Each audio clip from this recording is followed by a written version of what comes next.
Ek lees 'n gedig van Ans Botha met die naam van Hobba. Met jou klein sagte woordjies het jy my hart binne gedring, tot op die hoofslagaar van my lewe, waar jy in woorde reën gelaat het.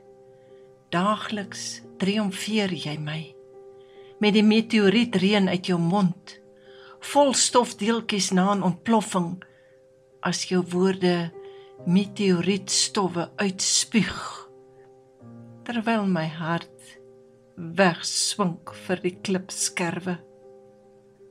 Soos jou sterrestowwe op my neerdaal, brand ek stukkie vir stukkie dood.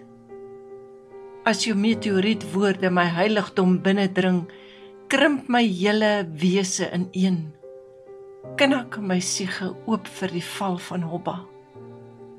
As jou meteorietwoorde te swaar raak vir my oorlewingsgees, dan sterf my siel alleen langs Hobba. Gelees deur Margaret Bennett.